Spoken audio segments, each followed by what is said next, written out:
girls, welcome back to Watch the Time. So I'm really pleased to be able to bring you another Baltany. It's a bit like buses. You wait for one, then two come all at once. So it's my second Baltany, and I'm sure it won't be my last actually, given how both of them have looked thus far. So yeah, this is a Bubbleback homage, or some may say it looks a bit like a Bubbleback.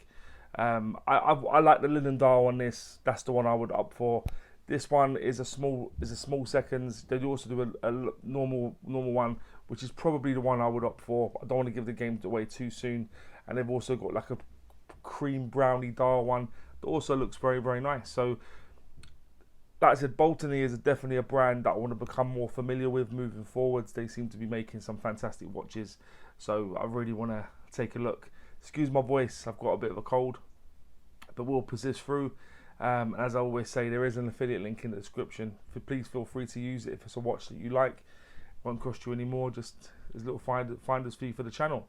But I do appreciate you tuning back in, guys. I appreciate all the love and support. And with that being said, let's get the camera turned around and get on with it. Hi guys, so this is the watch. As you can see, it's a Baltany. Usual packaging you get from Baltany, but I've said before, I don't mind it. I like it. The substantial packaging, reusable. Can be used as a travel case if you want to bring a couple of watches away with you. So yeah, I like the fact it's functional and does the business in transit. Inside you got the two foam inners as usual. You got the Baltany cloth, and these cloths are very good, guys. I must say I'll definitely back them. It came with a tool to sort of take the strap off and stuff. Instruction manual, just to give you some ideas about the watch and stuff if you're not sure. And warranty card stamped and signed. Really nice to see that. I like seeing that when brands do that, because they don't all do that. So I mean, thank you very much, Baltany, for making sure you sign your watches. It's nice to see. But this is the watch. You'd have seen this watch or an iteration of this watch on one of my sale videos. It was one that I've really wanted to get in for a while, and finally here we are. Here it is. But yeah, so the model number for this is the S184040B. A few different, they got a couple of color variations of this watch, bits and pieces. I'll bring those other two up now so you can have an idea of what they look like. But this is the one I've got with the small seconds. Inside it's running a Seagull ST1701. Hopefully I was able to get the case back off of this watch. It was proven to be a bit of a problem at the time of recording. I don't do everything in order, so hopefully I'll bring that up now. But yeah, it's an okay movement. It's not one I probably would have chose to have in this watch, given how premium so much of this watch is. I'd like to have seen a slightly better watch. Hasn't got hacking. Yeah, it's okay.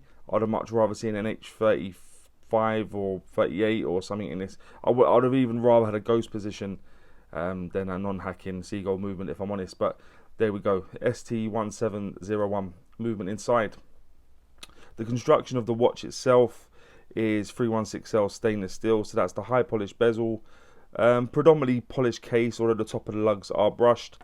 Inside where the lug ends are, that is also brushed. Polish at the sides. The case back is fully polished, which causes a few issues. And unlike the other one, they've gone the opposite way. They've gone for almost like a bead blast finish on the pin buckle clasp. So answers on a postcard, they kind of don't seem to match up their clasp to the watch, which is a bit strange. But yeah, all polished predominantly on the watch. The case thickness of this watch is 13.5 millimeters. The case diameter, I measure from sort of like the 8 to the 2. Let me give it a quick wipe. I do apologise, guys.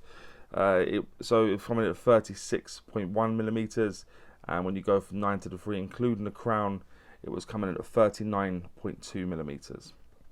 The lug width on this is 18 millimeters, and the lug to lug, tip to tip, is 44.2 millimeters. So I think we can agree a very compact watch, and very, very appealing. That dial is stunning, and much to like about this watch, and they're a very compact watch.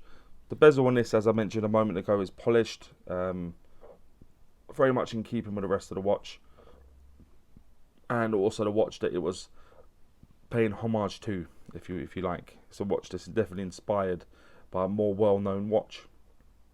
The crown is situated at the 3 o'clock. It is a screw-down crown. Nice crown actually.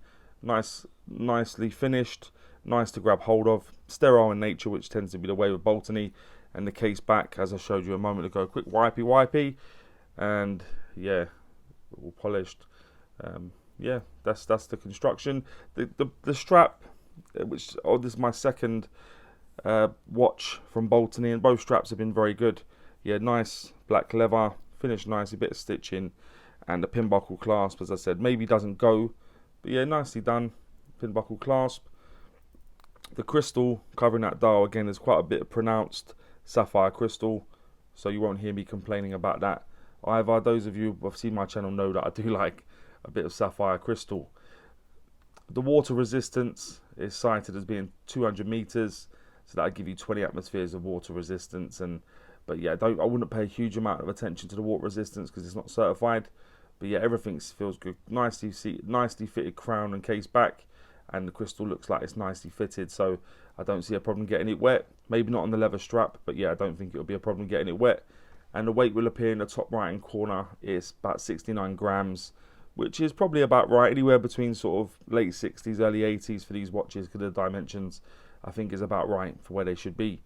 But let's have a look at the dial now, guys, in a bit more detail. So you've got a minute track going around the outer edge. Inside that you've got applied numerals going from 1 to 12, all high polished, as are the hands. You've got a sub dial down at the 6. I think the sub dial is done really, really nicely. I do like that. You've got a blued second hand inside there. You've got a linen dial. Obviously, let's talk about that for 1 second, because I think that's really nice. This isn't the first linen dial that I featured, and it definitely won't be the last. Definitely got something about it. I've got an Islander with that linen dial effect, and I love that Islander watch, and that was a big part of the reason, as well as lots of other things, because Long Island watches are doing some fantastic watches. Then we take the crown out. As I said, it's a screw down crown. Take it out. You can hand wind it, but as you'll see, you take the crown out, it will keep going, so it's not a hacking movement, unfortunately. Put it back in. Yeah, no loom on the dial on this one, guys, either, but I don't mind that. It's a dress watch, isn't it? So very dressy piece. I don't feel like you need to put loom on there. The last Baltany I featured was a sort of like a pilot style watch. This one's a dress watch. The other one had fantastic loom. This hasn't got any, but I think that's consistent with the watches that they're doing it on, to be quite honest. So yeah, Baltany is printed onto the dial. The numerals are applied. And the hands, nice proportions, reaching out to where you'd expect them to. In the sub dial, looks really beautiful with that blued hand, just for a bit of pop and contrast. But as I said, non-hacking movement. But let me just do the crown back up, and then I'll pop it on the wrist. Give you guys an idea of what it looks like on my wrist. My wrist is just above a 7-inch wrist for your reference. And let's get this in there. So we've got, as before really, we've got sort of like 2 more smaller holes, 3 more, excuse me, and 3 more bigger. So bang in the middle in terms of what it'll fit. So you're talking down to probably 6 inches up to about 8 inches on this. So it gives you a lot of scope. But yeah, that's the leather strap, and that's what it looks like. At least this one looks like it's got a bit more AR coating than the last Baltany, but it is a very beautiful watch, and one that I could see myself having, if not for a couple of changes. But yeah, that's the watch, guys. Let me just give it a quick wipe, and then that will take me on to what I think is pants and pucker about the watch. If you've ever watched before, guys, you know what's coming. I always start with pants. I like to go on a high with pucker. So what I think is pants is the movement. Yeah, the movement. I wasn't enamored with that movement. The fact that the watch is so nice, actually. So much about it is really, really nice. It looks beautiful. The movement just seems like a bit of a cost-saving exercise, if I'm honest. They should have definitely went for an H38 in this, and that would have definitely helped the watch. The thickness, again, such a thick boy for such a small watch. It feels quite top heavy because of it. Bit thicker than I would like, given the size of the watch. And again, the clasp, they don't seem to marry up what they do on the clasp. The last one I had was all brushed with a polished clasp. This is all polished with a sort of bead blasted clasp. And I don't know, they needed to be on alternate watches, if you know what I mean. They should have swapped them around, so that's a bit strange. So yeah, they're the 3 things: the movement, the thickness, and the brush clasp. What I think is pucker, first and foremost, the dial, because the dial is the star of the show on this watch. There's no 2 ways about it. That dial is really, really stunning, pops, looks beautiful. Very impressed with that. The sapphire crystal, The second watch I've had, both of them really nice bits of sapphire crystal, not flat, although flat will do, but pronounced, looks the business. The sub dial I've mentioned already, I do like the way it looks, and I like the way it's got that little blue second hand for just a bit of contrast on there also. I think they've done really well with that. The crown, nice size, looks nicely finished, integrates with the case nicely, and like I said, just a nice to purchase and easy to grab hold of because of the shape of it. And finally, what I'd say is the leather strap. The straps on these watches, they, like I said, I can only do 2 out of 2, but the straps are nice. So yeah, the leather strap also really nicely done. Feels very substantial.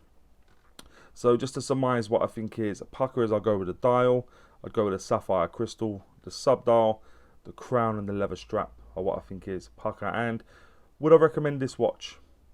Yeah, I would. I hope if there's a version 2, if they can rectify, the main thing would be the movement, but then the other 2 things, if they can slim it down just slightly, I know the crystal takes up a bit of that, slim it down just slightly and get the sort of hardware matching. This is so close. I didn't mention the signage on this one, but that could be nice as well. But yeah, it'd be nice to they do make some nice watches, don't they, Baltany? I can see the appeal. So very close to being a watch that I would keep, but the movement is pretty much a deal breaker for me, if I'm honest. But yeah, that's my thoughts. But guys and girls, please let me know what you think about this watch, because I would recommend it. So, but I want to know what you think about this watch, and maybe any other watches you may want to see on the channel. And as always say, don't forget to like, subscribe, and always watch your time. Take care, guys. All the very best.